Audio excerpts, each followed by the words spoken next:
Silence. Whosoever holds this hammer, if he be worthy, shall possess the power of Thor.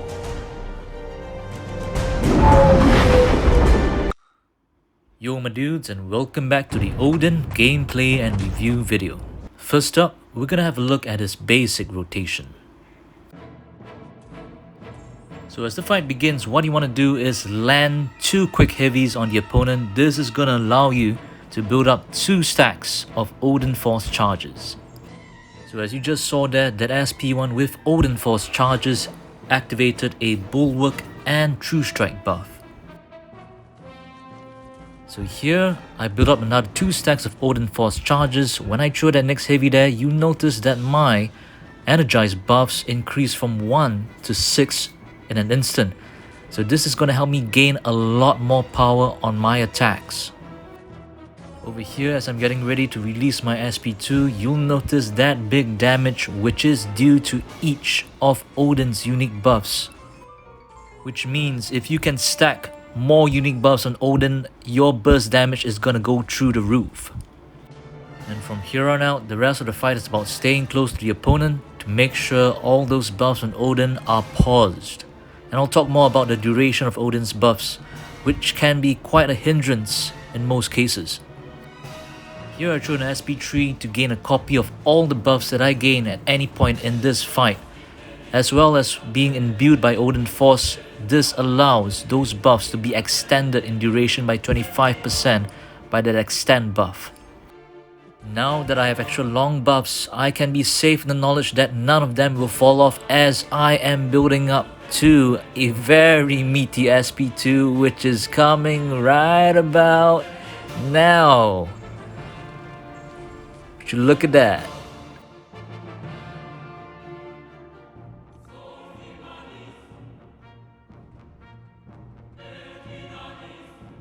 So Odinsleep effects only last 1 fight. They have to be reset for you to use them in the next fight by winning every alternate fight with another teammate. So here to mitigate that issue, if you want to use Odin in consecutive fights, what you can do is you can head in with the Heimdall synergy to grant you those indefinite fury and precision buffs to power your SP2 damage.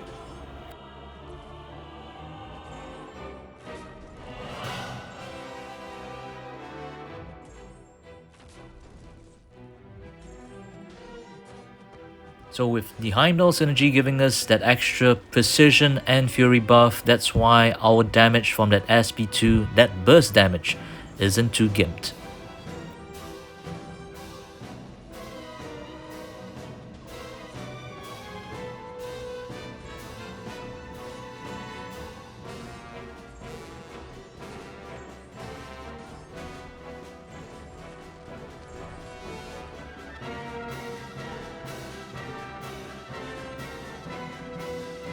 So as usual, the rest of the fight, just make sure you stay as close as possible to the opponent within striking distance to pause all those buffs and prevent them from falling off.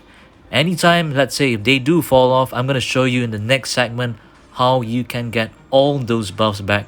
So don't worry too much about it. If you are pushed too far away, you can easily get those buffs back once again.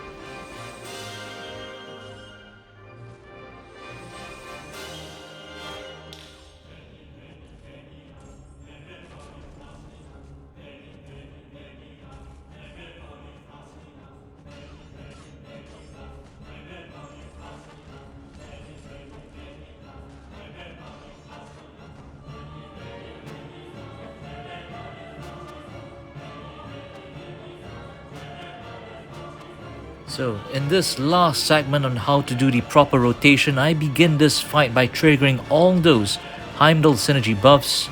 That's gonna give me a good head start, and the rest, as you know, is the same bread and butter rotation. But here you'll notice that SP2 that I'm gonna throw out really soon, alright, is gonna have 7 buffs active before I activate that SP2. So the burst damage is gonna go through the roof. Check it out.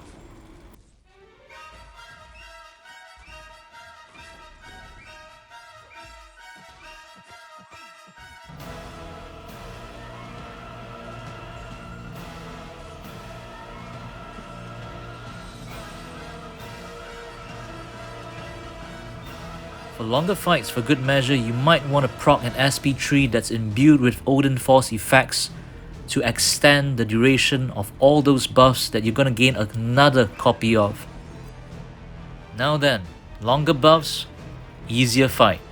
So from here on out, it's just building up very quickly with those energized buffs powering your power gain to your SP2. So over here right now, we have 1, 2, 3, 4, 5, 6, 7 buffs. Look out for that SP2 coming up right about now. Boom! You saw that burst damage? 100k of pure burst damage. And not to mention that additional 46k of pure crit damage as well. So that was an SP2 that was worth 150k in total. Up next, we have a fight from 6.4.6, Spry, Ghast, and Mixmaster. This is ideal for Odin because his imbued SP1 gives him those effects of Bulwark and even more importantly, that Truestrike buff. So throughout the whole fight, once you activate that SP1 that's imbued, you're going to be able to ignore all the evasion that your opponent is going to throw at you. An interesting note over here is that you have certain visual cues as well to know that you have 2 Odin Force charges at your disposal. Whenever Odin's trident or staff is glowing, you have those 2 charges on standby. And this is what I was talking about in the previous segment, the duration of his buffs. They last for around 7 seconds. It's way too short in my personal opinion. You've got to remain close, play gung-ho aggressive against the opponent, and sometimes that just ain't possible. So like it or not, it's gonna fall off from time to time. Don't worry too much about it, because as you saw earlier, whenever you do an SP tree, it returns all those buffs that you gained previously. But man, as you saw there, Ultron was able to evade me, and especially when he has Ghast or Spry in this combination here, it can be deadly. So that is a major gripe I have with using Odin. I have a lot of fun using him, that's for sure, but when those buffs fall off at the most critical moment, man oh man, are you in for a world of hurt, man. So I didn't have a choice. Ultron forced my hand. I had to throw another SP1, especially as I'm running suicides. That's not so good, but it couldn't be helped to refresh or re-trigger that Truestrike buff. And over here, just for good measure, once again, I activate this SP3, imbued SP3, to prolong the duration of all my active buffs, and also gain another copy of any of the buffs I gained throughout this whole fight. That being said, of course, Odin ain't no Ghost. Ghost could easily take this fight and finish Ultron off in double quick time, but I mean, it's more fun this way. Who wants to always use Ghost, eh?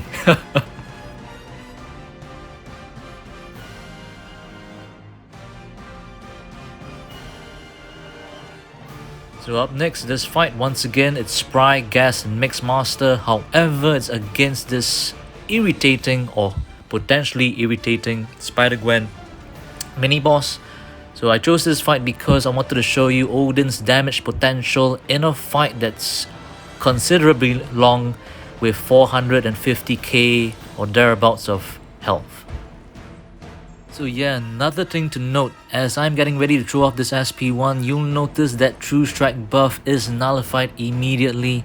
So that's a major problem I also have with using Odin, because apparently he's supposed to allow you to take Mixmaster and can't touch these nodes. Basically any fights that have opponents who are evasion trigger happy, he can't do it. He can't do it against Spider-Gwen, and which means it doesn't matter how many SP1s I throw, it's always gonna get nullified against her.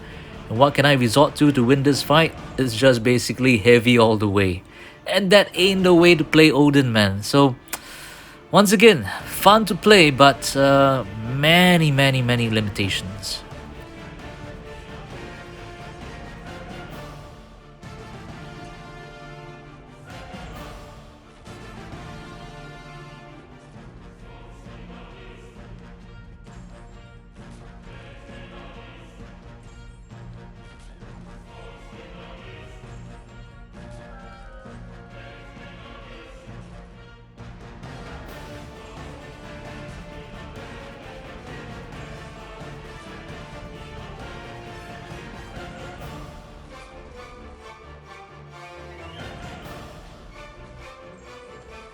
So at least over here, I'm able to speed up the fight a wee bit faster by throwing off that SP2 with 4 unique buffs up for bigger damage. Odin's burst damage is a bit peculiar because it's actually based on 2.75% of the opponent's max health. Yes, 2.75%, and it's capped at around 14,000, thereabouts, 14,492 HP. So, which means you're not going to get really big damage if you're fighting, opponents which have really low health pools, like say a 4-star champion. You're going to notice the burst damage is severely gimped. That is because his burst damage is percentage based.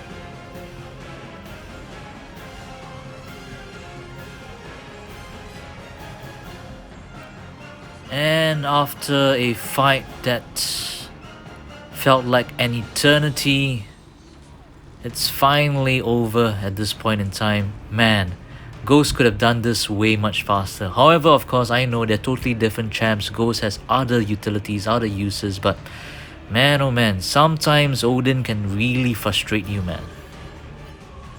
And here in this final showcase of Odin's Truestrike abilities, here he's taking on a fight in variant 4, I believe, against this Stealth Spidey with Can't Touch This.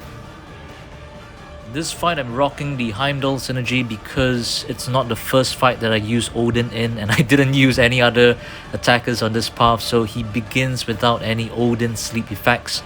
So the Heimdall synergy is going to give him those 2 extra fury and precision buffs to make sure his SP2 burst damage output is more substantial.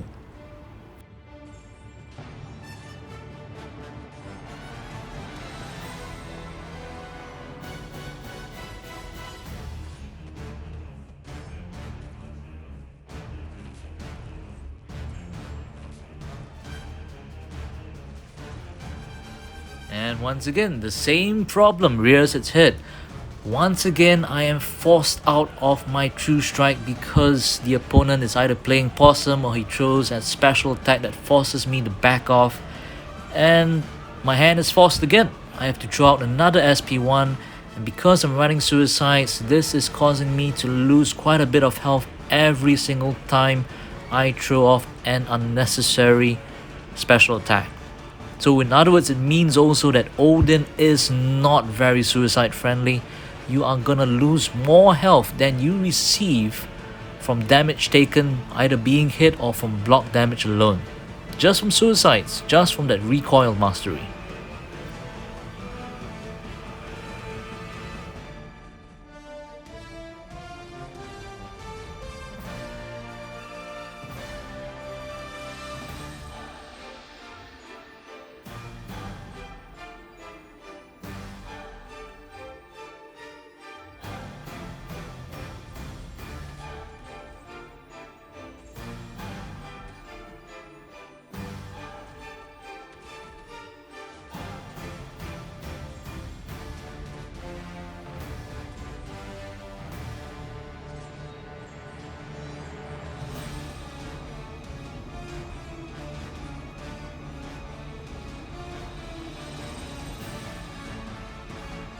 Alright, so enough about Odin himself. Let's now take a look at the teammates that he can strengthen by imbuing them with those pre-fight abilities. So here we're gonna augment Captain Marvel with the Truestrike ability that grants her an aptitude that increases her fury, armor and precision by 15%. And for good measure, we're gonna throw on a Dropnir as well that gives her a protection buff. So this protection buff, I've not really found much uses for it because anytime you get clipped, right, you're actually gonna, especially in endgame content, you're gonna be taking or sustaining a lot of damage. So this might be a lifesaver in cutting that damage down to a cap of 15% of max health from a single source. But to me, it's not really important. For me, what I really value most out of his pre-fight abilities is the Truestrike one, which allows you to increase your damage output or your crit rating, etc.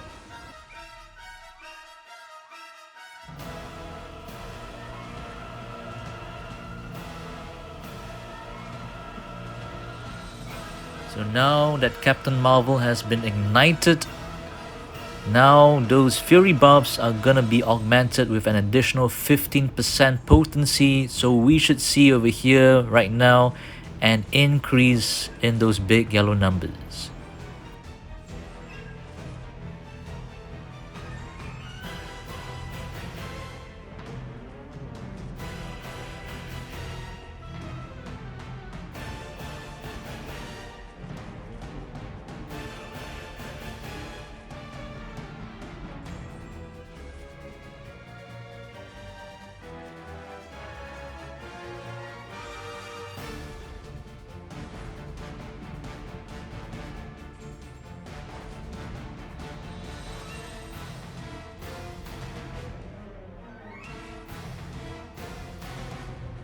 Yes, I know this is an R3 Captain Marvel, but 29k heavies, that's not too bad, man. Yup, augmented furies.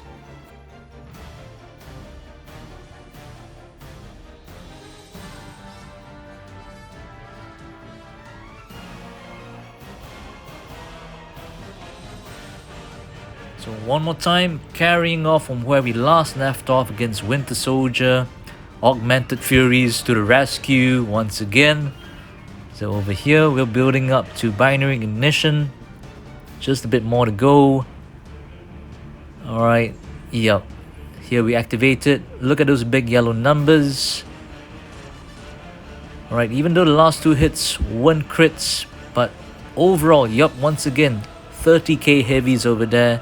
She does a lot of damage. This extra 15% increase in potency, it's not a lot, that's for sure, but it does help in especially longer fights or endgame content where basically you want to be taking and bursting your opponent down in double quick time.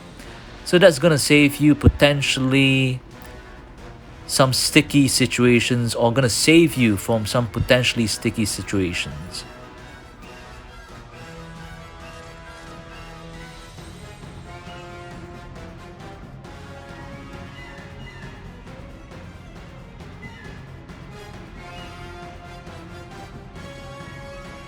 Over here in the showcase is going to be Mangog taking on this Pilfer Regen and buffed up Symbiote Supreme.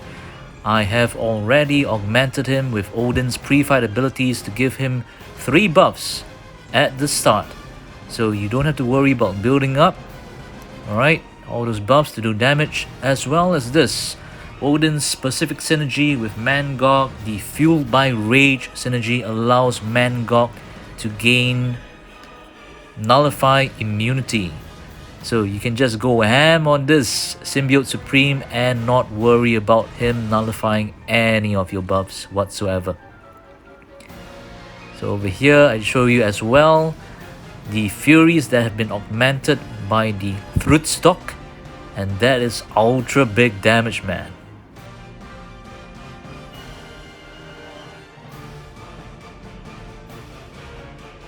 Alright, and here once again I decided to include this fight in the showcase because this Symbiote Supreme from Act 6.2 has got a higher health pool, so this means more fun dishing out all those heavy attacks that have been augmented by the aptitude buff. So once again, you start off with 3 buffs off the bat. You don't have to worry about any nullification. Here I get clipped by rushing in too soon, but it's okay. I'm getting ready to enter Enrage mode over here. One more time, almost there. Last SP1 here should trigger that. Alright, so right now I am enraged. I'm just gonna bait out one SP1 from Sym Supreme first. Alright, here I charge up my heavies, and yup, boom! Once again, another one. And a last heavy attack in the corner. Just go ham. Those, what you just saw there, ladies and gentlemen, were augmented furies with increased 15% potency. I really enjoy doing that a lot, man. I don't know about you guys.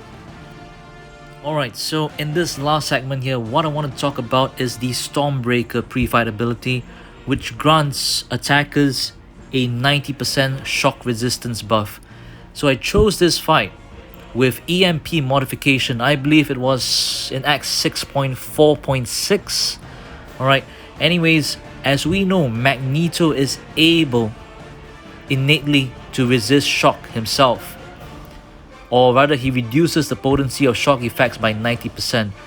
But as you can see over here, that's not good enough. This is a plain vanilla Magneto. I haven't activated any of Odin's pre-fights on him. And as you saw over there, with just a few stacks of those EMP shocks from Nebula, I was taking quite a bit of shock damage. That was just ticking away over there. So what I want to show over here is a comparison between the stock base Magneto versus a Magneto that has been augmented by Stormbreaker. So here, this fight actually isn't so straightforward for just Magneto alone. As you saw over there right now, I'm already down to roughly 60% of my health, ticking away some more, down to less than 50% right now. That was quite painful, man. So yeah, what you're gonna see up next is once I activate the Stormbreaker synergy, how much more useful or how much help it's gonna be in terms of damage mitigation from these passive shocks. So as the fight proceeds, I don't think, I'm purposely not throwing off that SP3 just to show you that Magneto can actually die from stacks and stacks of these passive shocks from EMP modification. So yeah, it's not a pretty sight indeed, man. And yep, the last SP1 should do it. And I basically degen to death.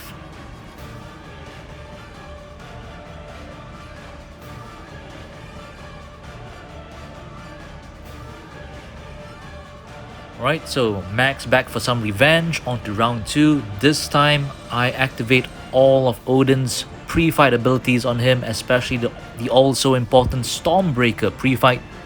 And here, as we're gonna see, alright, I specially recorded this video to get as many stacks of shock on me as possible, and at one point you're gonna see me with having 6 passive shocks, which is not here yet. But as you saw earlier, even in the previous segment, just with 3 stacks of shock, I was already taking away, receiving a lot of damage. So here it is, 6 stacks of shock coming up real soon. Not yet, this is only 2, I believe. Even with 6 stacks of shock, which you're gonna see, I'm hardly taking any damage at all. So this Stormbreaker pre-fight ability is so useful, especially when you're encountering situations such as these. Of course, off the bat itself, let's say this wasn't Magneto, a bit of a disclaimer. If you use this on any other normal champ without innate shock potency reduction, you're going to be taking quite a bit of damage as well. So what this does is this complements Magneto's shock resistance and brings it through the roof. So that's why he's not even taking any damage, as you saw over there, with 6 stacks of shock. So really useful synergy.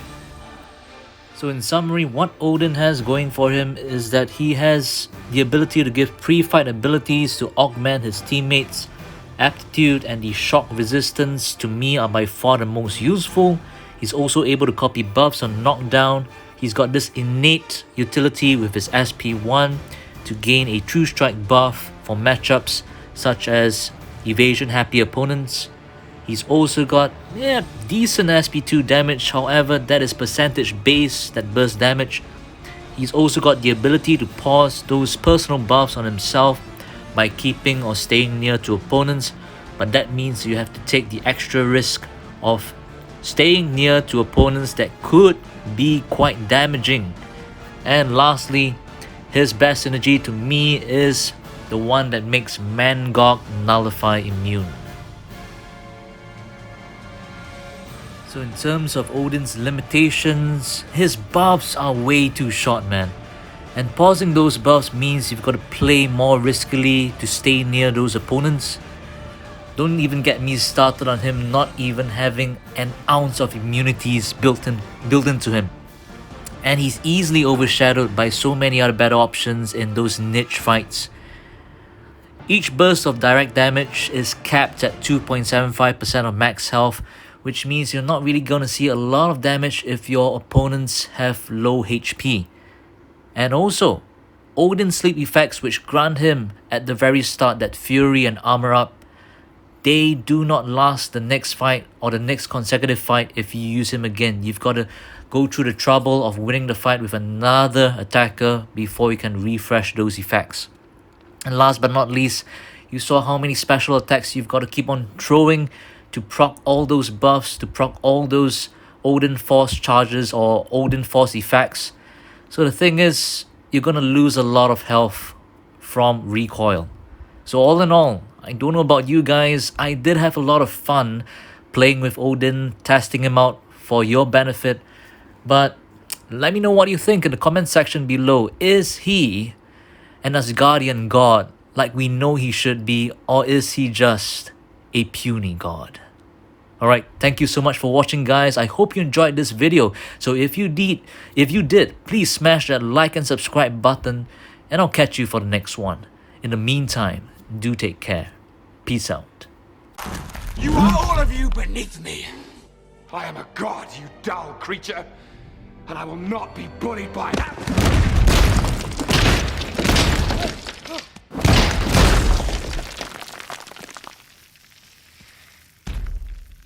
Puny god.